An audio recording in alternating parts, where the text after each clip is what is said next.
Eyewitnesses told Church of Uganda Family TV that the fire started at about 5 a.m. from one of the kiosks in Kabudaire Market, then spread to others. Bannaye tuli mu nnaku nnyo ene Kabundaire mu Fort Potro abamanyi Fort Potro ekitundu bakiyita Kabundaire.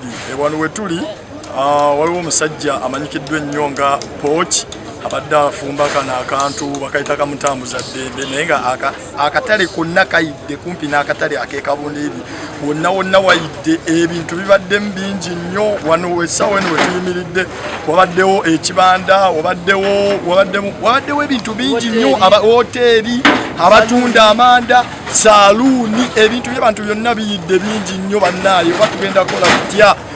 Omulo nedo tube tukyabyamye tukikuleeba omulo nugwakati tumanyi omulo kugirire nkaha toimuka twatasawo buntu tutite ebitu byonna bishenye. The market hosts a diverse array of traders selling charcoal, firewood, local brew and foodstuffs such as chapat and pork. The busy market does not only serve as a major source of goods and services for the local community, but also brings in significant revenue for Fort Portal City Council.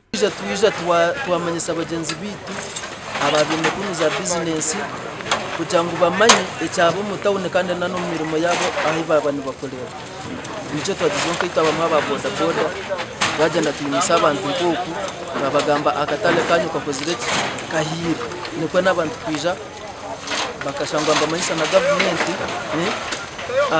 na motoka ya polisi yamize kabona kwija. One of the traders, Tigaita Peace, said that the fire started when she was sleeping in one of the nearby houses with her children.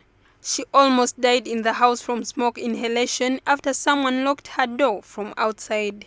By the time some vendors arrived at the market after learning of the fire, a lot merchandise had been reduced to ashes, even after the police and fire brigade tried to contain the fire. Abaki police nesanga abantu bakozera omulimo okusinga ogwabo kandi obwire bukire ekintu kibereye kyo abaki nebajja nobinga mu abantu bakozera omulimo okusinga ogwabo. Hati umuro bunu gutandikire saha nka 10 kandi kugamba ngu polisi yonka government etekeho umukono gwo kurangu ebintu byo kuzimya umuro byo kuno itwe nka Fort City binywezebwe kale byo kwirinda ameze gikaleho kandi mu motoka za polisi nkomu eki kintu kibikitaleho nekiro neki na kemu. Stella Birungi, a vendor selling firewood and charcoal, said that she had stocked up on charcoal, which was reduced to ashes. The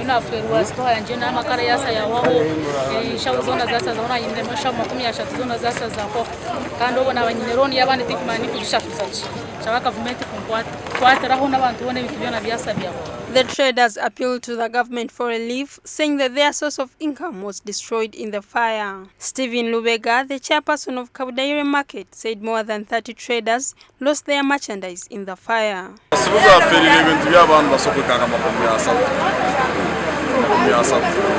So abantu bakumbitaga kwaterwa mulingo kuona kwato ina okutandikira omukazi okusikire bizibu byembere nkanye katayamane bemanyire bizibu bingi arabasotogayo omuntu oni akamukwatira kumuyambaho tera afuna akazo akapangise afune na business akatandika kusubura fresh mukatale tumuhereza omudala.